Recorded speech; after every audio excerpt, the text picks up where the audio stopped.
Hello.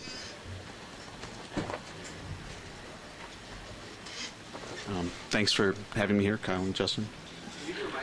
Mic check. Mic check. All right.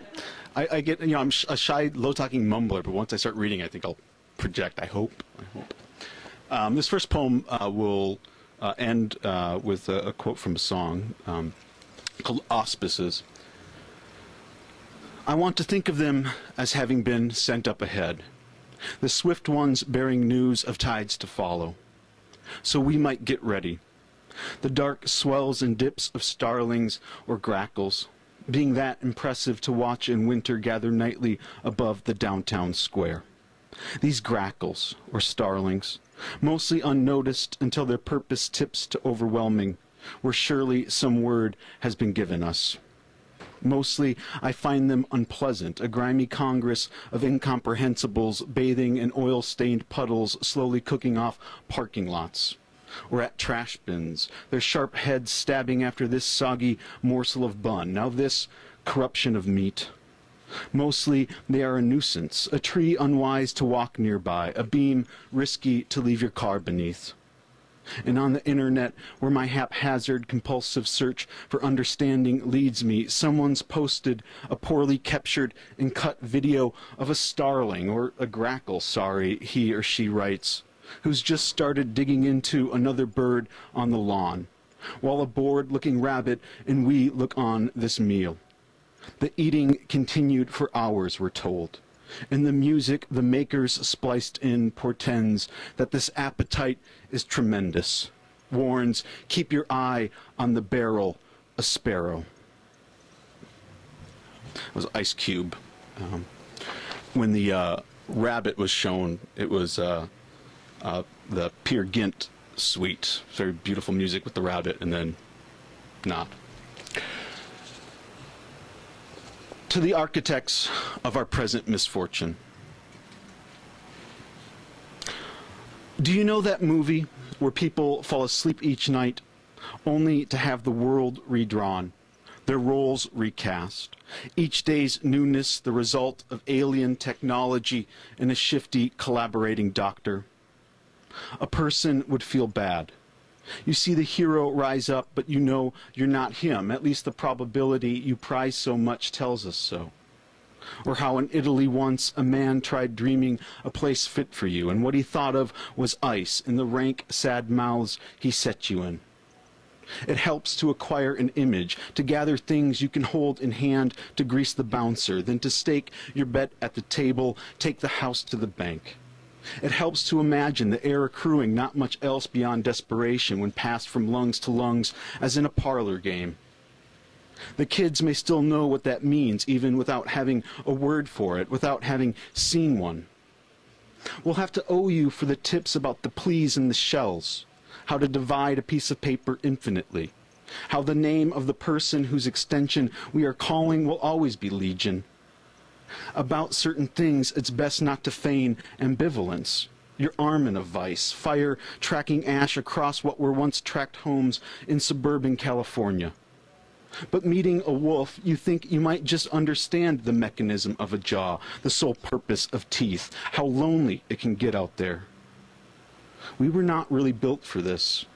We invested a canary in the shaft, and all we got back was a thin flute's thin song. The snake was only ever meant to learn what happened to the bird, the cat, the snake, the coyote, the tangible evidence of our growing despondency. Dear members, I know it's your blind faith and speculation that keeps the meat from rot, that lights the rooms we need to cross to reach still other rooms for love and thoughts, artistic machinations.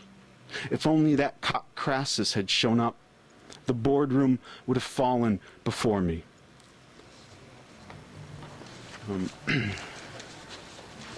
This next poem's a parable of sorts. Of them that sold doves. It begins with labor. What keeps this machine in sync within the larger gears and coils, the ones and zeros chattering across channels of labyrinthine wires, and those tumblers on what appear to be perfectly shaped lawns sheened like lakes under gasoline. Or try this stick and rock in a powerful need to move a bigger rock. You've got leverage. But the machines come later. So this leaf afloat in a river, something keeps it up, a kind of tension, say. The leaf wanting not to fall through, but not contributing much else in defense of that. The water, well, it's just water. It doesn't really have a choice. I mean, it was there. And labor works like that, holding back its own flood, except when it breaks, leaves like money running everywhere, except back into the water. This next poem is a letter, and it's going to freely sort of quote, steal from movies, TV shows, other poems. Every summer I have a habit of going on these TV show watching marathons, but I tend to watch the same thing over and over. It's either Buffy the Vampire Slayer or Alias. This summer it's been Alias, and Jennifer Garner will make an appearance in this poem and in the next poem. Okay, I need a drink.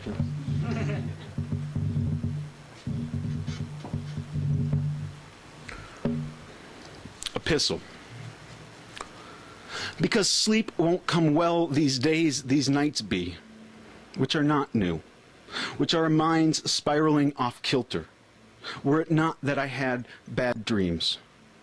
And not the terror you'd expect, not the zombie horde or the shopping mall's collapse, but a trip to the observation deck where your eye becomes the bubble of glass you're looking through and beyond, a fish-eyed bulging toward that vault of black space punched lightly with stars, salt on an axe blade.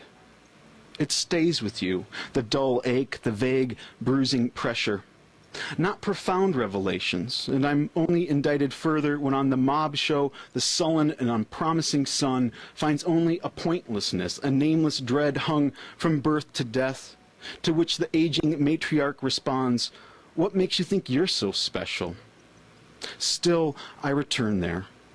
For if the clot breaks loose, bursting a pinhole leak, for if the sinewy thread my brain lets fall, for in my mind it arrives more often as the reproach of a Brooklyn mother, "What's it to you the universe is expanding?" Which isn't exactly what she says in the movie, but how I've come to live with it, how I'm able to sleep it off and wake up feeling strange yet comfortable to be in bed. There's a meeting, a class, but the trail of stones isn't as pale as I thought in the sunlight. It's just another way to keep a connection, to spend my afternoon searching the etymology of chunking the deuce in the music I heard on the Spy Show, which wasn't Barber's Adagio for strings, but sad nonetheless, like we'd expect of things made to contain our prime objects. Keats intended something different, writing to Haydn about a refuge as well as a passion against the sickness of money, bearing his likeness of Shakespeare to Margate. Who thinks about fame anymore? Who wouldn't want to infiltrate the warehouse, be cuffed to a chair, and escape with a paperclip, a dislocated shoulder, by seducing the guards, if it meant the luxury of clear objectives while still having protocols to break? To say over the encroaching steps and tension of violins, "I won't leave you, even though you're wounded and we've been compromised." They're in North Korea in that one, and Vaughn and, Sydney are. They don't know if they're going to make it. All right.